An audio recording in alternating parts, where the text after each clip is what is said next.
Located on the southwest coast of Wales, Carmarthenshire shoreline offers some of the nation's most peaceful and picturesque scenery. Yet behind this natural beauty lies a history marked by tragedy, where countless lives have been lost in circumstances both sudden and severe. In this episode, we explore accounts in which visitors to the area have found themselves caught up in strange, unexplained, and sometimes even ghostly encounters, a series of events known collectively as the Pembrey Forest Hauntings. Somewhere along the coast of southwest Wales, only a few miles from the historic market town of Llanelli, lies the picturesque village of Pembrey. Archaeological discoveries in and around the settlement suggest the land may have first been inhabited more than 2,500 years ago. Pottery fragments and other relics have been unearthed alongside evidence of conflict from centuries past, including the remains of Iron Age hill forts and the ruins of a Norman castle. The nearby coastline also bears traces of its long association with warfare. Storms and powerful tidal surges have occasionally revealed the skeletal remains of ships lost to the sea, vessels that once served the fleets of many different eras. Amongst them are Roman trading ships and English transports from the Civil War period, all of which were believed to be carrying supplies to military outposts scattered along the coast.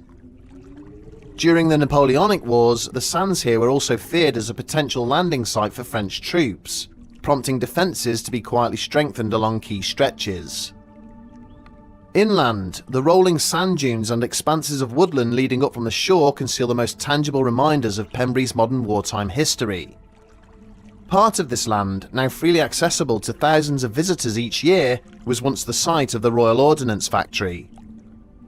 Established in the late 19th century under the control of private companies and investors, the location's isolation, due to the nature of the sheltered, undulating coastal landscape, made it an ideal site for hazardous work.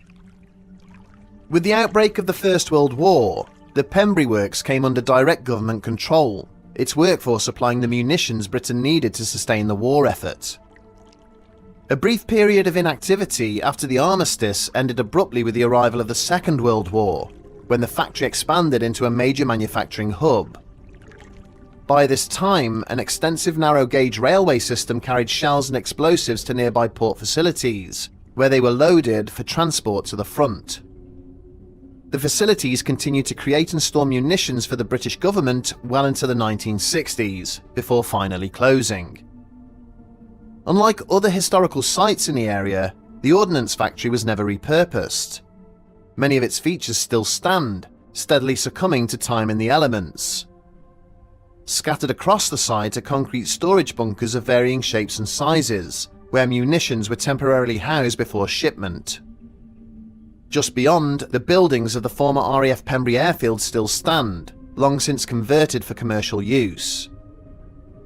During the Second World War, the base played a crucial role in coastal defence. Fighter squadrons stationed here intercepted enemy aircraft, provided convoy protection, and occasionally engaged in aerial combat over the Bristol Channel. Training missions were also flown from the base, including a 1944 gunnery exercise in which a Hawker Hurricane pilot mistakenly shot down the target tug aircraft instead of the drogue it was towing off the coast. Today, the peace and tranquility that draw visitors to Pembrey stand in stark contrast to the chaos, commotion and fear that once gripped the area, but the past is never entirely silent here. Local lore tells of spirits still bound to the places where they met their end, sailors lost to the sea, soldiers and airmen killed in action, and munitions workers who perished in explosions. These restless figures are said to emerge from the shadows, drifting through the forest or across the sands, occasionally revealing themselves to the living. Their purpose remains elusive, their presence a reminder that Pembrey's history is far more complex than its peaceful modern image suggests. Thank you to BetterHelp for your paid partnership. Do you ever feel like you're living the same moments on repeat? The same arguments, the same mistakes, the same feelings that never quite fade? I've been there, caught in those same loops, wondering why nothing ever really changes. I'd hit a point where everything felt heavy, even the small things, and I didn't know why. I lacked motivation even when it came to those closest to me. It was like I'd switched to autopilot and I didn't know how to turn it back off. Well, that's where therapy helped. It gave me a clearer view and the kind of tools most of us don't even realise we need to understand the why behind those problems and how to finally break them. And that's why I'm proud of our paid partnership with BetterHelp, who made starting therapy easy. They'll connect you with a credentialed therapist trained to listen and help you make sense of things that feel impossible to face alone. Just fill out a brief questionnaire, get matched quickly, and if it's not the right fit, you can switch anytime at no extra cost. If you think you could benefit from speaking with a credentialed therapist, click the link in the description or go to betterhelp.com/bedtimestories to match with a therapist. Using my link also gets you 10% off your first month of therapy.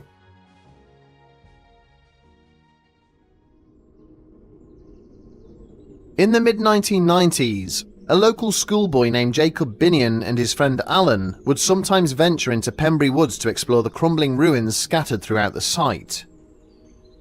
On 2 previous occasions, they had followed the course of the old railway line, riding their bicycles down towards the beach before looping back inland again. But on this particular visit, they had a more ambitious goal in mind: to map out all of the surviving munitions bunkers for a school presentation they had been assigned. They arrived early on a bright summer morning, the air warm and still, the distant sound of waves carrying faintly through the trees. After securing their bicycles, the 2 boys began at the remains of the Royal Ordnance Factory. With a sheet of paper and a pencil, they sketched the site's outline, carefully marking what they believed to be the outer boundary. From there, they headed deeper into the woods in search of the bunkers. It wasn't long before they discovered the first cluster, partially hidden beneath decades of wild undergrowth and saplings that had grown up around the decaying concrete.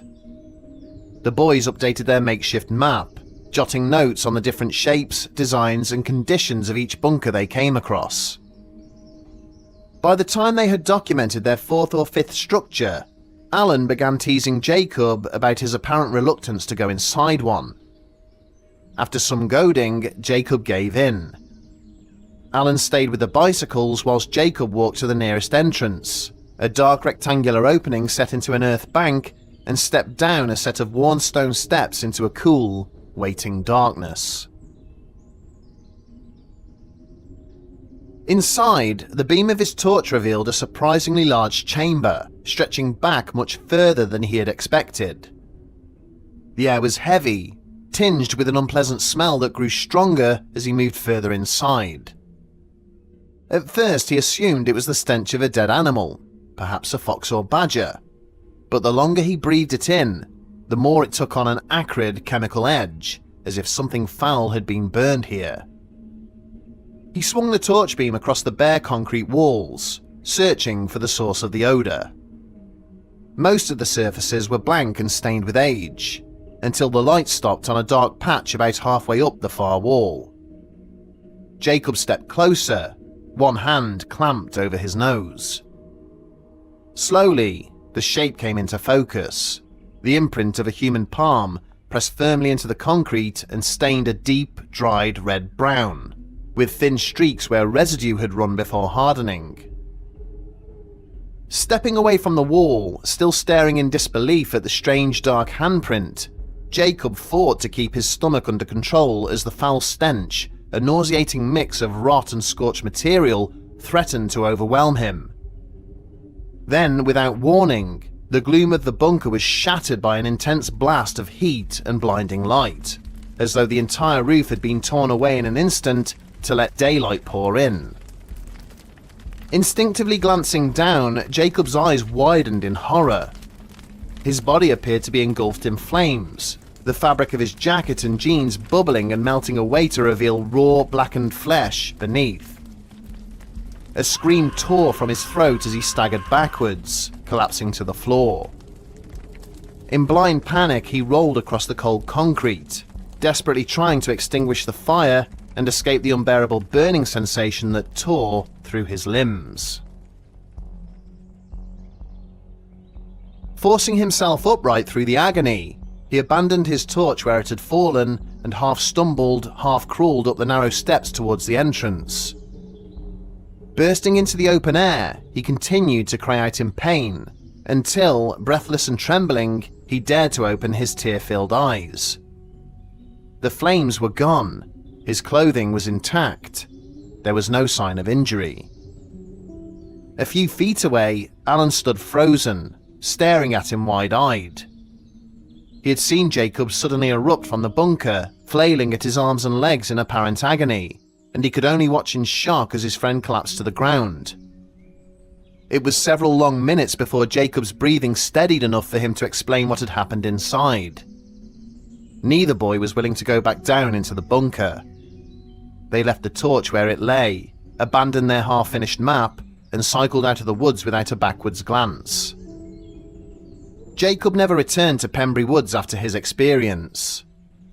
In the years that followed, he researched the history of the site, discovering grim accounts of fatal accidents connected to the munitions works. One catastrophic blast in the 1880s and another during the First World War had killed multiple workers, their bodies burned and torn beyond recognition. For Jacob, the memory of that day and the horrific visions inside the bunker became inseparable from the site's violent past. Although Jacob Binion never claimed to have seen an apparition during his time in the woods, the physical sensations he described, the overwhelming smell of burning, the sight of his flesh melting away, and the searing pain that seemed to radiate from nowhere have been echoed in other reports from the area. One such account emerged more than a decade later in the summer of 2006, involving a Carmarthenshire man named Gareth Hughes and his teenage daughter, Rhiann. The pair had been spending a warm Saturday evening walking the woodland trails of Pembrey County Park. Their route had taken them away from the busier paths and into a section of the forest that borders the remains of the old Royal Ordnance Factory. According to Gareth, they had been talking casually as they walked when Rhiann drew his attention to a lone figure moving slowly along the track ahead. At first, both assumed it was another walker, possibly lost or simply taking their time to enjoy the quiet. It was only when they closed the distance between themselves and the stranger that the details began to unsettle them. Gareth later described the figure as wearing clothing that was scorched and in tatters, the edges appearing frayed as though burned. What could be seen of the person's face and hands appeared dark and mottled, resembling severe burns. The figure's head was bowed slightly, and their steps were laboured, almost as if they were carrying an unseen weight. Gareth called out to ask if they were all right. There was no reply. No acknowledgement of any kind. Rhiann remembered that the figure slowed momentarily, turning their head just enough to give the impression they had heard, before resuming their steady pace along the path. Concerned that they might be dealing with an injured person, they quickened their steps to close the gap. Yet, as they rounded a slight bend, the figure was suddenly gone. The path ahead was straight and open for some distance, with no side trails or cover dense enough to conceal someone in the few seconds it had taken them to reach the spot. Both father and daughter stood for several moments scanning the area. Gareth described feeling completely wrong-footed by the disappearance, whilst Rhiann admitted to feeling an unsettling chill despite the warm evening. When they turned to retrace their steps, Gareth noticed something odd about the air where the figure had been walking. A faint but distinct odour, not unlike charred wood, mixed with an acrid chemical tang. Rhiann confirmed that she could smell it too. When the pair reached the main path, Gareth tried to rationalise the encounter. He initially assumed they had seen someone in heavy distress, possibly an injured vagrant or someone in historical reenactment costume. But the complete lack of sound or reaction made that explanation difficult to accept. Over the years, Gareth told his story sparingly, usually when prompted by friends who have heard local rumours. Whilst he stopped short of saying outright that it was a ghost, he remains adamant that what they saw could not have been a living person in ordinary circumstances. Gareth and Rhiann's encounter fits into a small but consistent pattern of reports from within Pembrey Forest involving figures that appear burned or charred. Several dog walkers have independently claimed to have seen a man in rags or a soldier with a blackened face, emerging briefly from the trees before disappearing. In each case, the figure was said to keep a certain distance, never approaching or speaking, and vanishing as soon as attention was drawn to it. Local historians have noted that the fatal accidents at the Royal Ordnance Factory and nearby military installations could account for such apparitions, if indeed they are linked to real people from the past. Whilst most of the victims would have been removed from the site afterwards, some believe that the trauma of those moments may have imprinted itself upon the landscape. One particularly well-known case, recorded by a former forestry ranger in the late 1970s, involved two cyclists who claimed to have encountered a man stumbling in the woods with smoke coming off him. According to their statement, the man appeared for no more than a few seconds before fading from view. The pair insisted they had seen this in broad daylight and had been close enough to smell burnt cloth on the air. Other reports have come from visitors exploring the disused railway lines that once served the munitions works. In 1998, a visiting photographer from Cardiff claimed to have taken several shots of a moss-covered bunker entrance, only to discover later that one frame appeared to contain the upper body of a burned man partially visible behind a tree. The figure did not appear in any of the other frames taken seconds apart, and the photographer swore there had been no one else present at the time. Taken together, these accounts have helped to build one of Pembrey's more enduring strands of folklore, that of the burned figure or figures seen in the forest. While skeptics attribute them to tricks of light, misidentification, or the power of suggestion in a location with a violent industrial past, those who have seen such an apparition remain convinced that their experiences defy simple explanation. For Gareth and Rhiannon, the day in question remains a vivid and unsettling memory. Neither has returned to that section of the forest, and both agree that they would rather not chance another encounter. Strangely, it is not only ghosts that have been reported in Pembrey Forest. Alongside the sightings of shadowy human figures and accounts of unexplained sounds and smells, there have also been occasional reports of something entirely different, a creature that seems to defy categorization. One of the most unusual encounters came from Colin Jenkins and David Evans, two forestry workers employed by the local council in the early 2000s. Their work regularly took them deep into the less accessible sections of Pembrey Forest, where they would clear damaged trees, maintain paths, and check for erosion along the dune systems that edge the woodland. Both men were familiar with the area's terrain and wildlife. Late one autumn afternoon, they were sent to inspect a section of track about 1.5 miles inland from the main car park, a narrow, little-used trail winding through dense conifers before tapering into a rutted path bordered by thick undergrowth. They were on foot, carrying tools and walking at a steady pace, scanning ahead for wind-blown branches and other hazards. About 20 minutes into their walk, Evans noticed movement ahead. At first glance, he assumed it was a large dog emerging from the trees, but the proportions were all wrong. As they drew closer, both men saw that it was walking upright. The figure stood between 6 and 7 feet tall, its frame covered in coarse dark hair. The head appeared elongated, with a narrow muzzle and two distinct horn-like projections rising from the skull. Its arms, meanwhile, hung low, nearly reaching its knees. The creature was stationary, standing just off the path and seemed to be observing them. Neither man spoke, but both slowed their pace. The figure eventually turned and walked into the tree line on the opposite side of the track. Its movements were deliberate and unhurried, disappearing into shadow within seconds. When the men reached the point where it had crossed, there was nothing. No tracks, no broken branches, no lingering smell. The ground was undisturbed, as if nothing had passed through at all. Shaken, the two men carried on with their duties, each struggling to make sense of what they had seen. For nearly an hour they worked in silence, until Evans suddenly froze, his attention fixed on the edge of a nearby tree line. There, partly concealed in the shadows, the figure stood motionless, as if watching them. The oppressive stillness became too much to endure, and after a brief, uneasy exchange, the pair agreed to cut their shift short.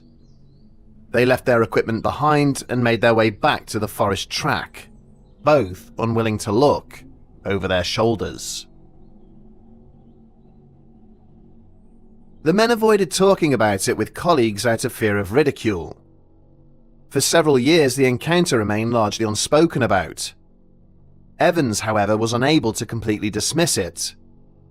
In his own time, he began researching unusual creature sightings in Britain, focusing on accounts involving upright, horned figures. During his search, he came across the Hexham Heads case from the 1970s.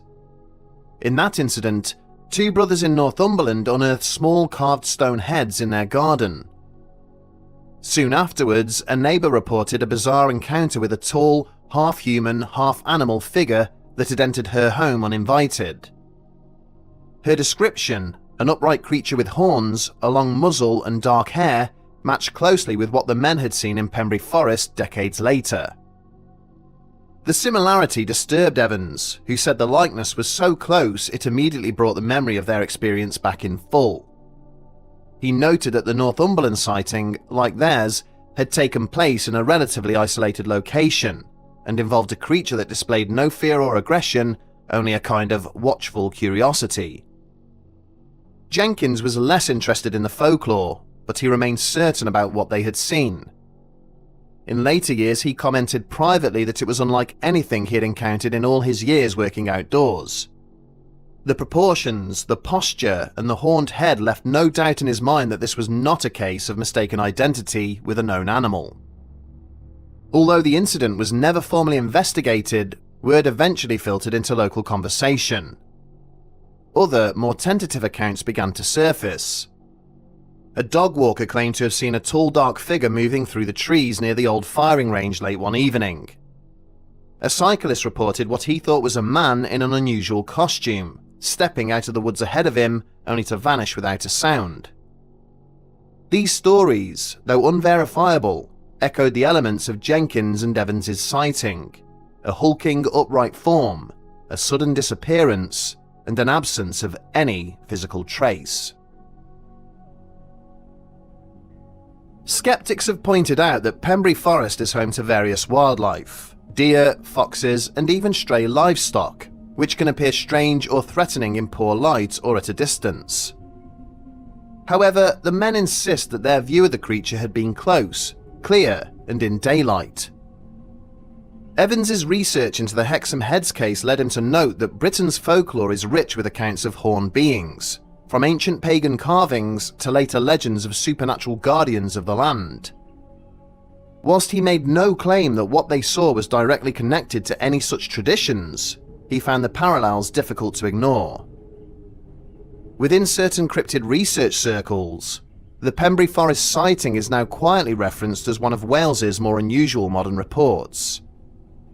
The absence of physical evidence prevents it from drawing wider attention, but those who have studied both this case and the Hexham Heads testimony note the striking consistency in description. Whether the creature Jenkins and Evans saw was a rare, unidentified animal, a misinterpretation of something more mundane, or something connected to Britain's long history of folklore remains unknown.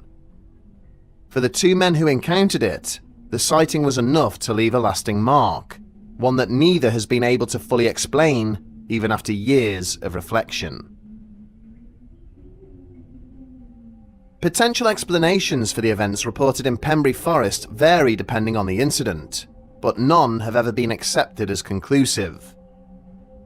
In Jacob Binion's case, skeptics point to psychological factors. The combination of a confined space, poor lighting, and an unexpected smell could have triggered panic or hallucination.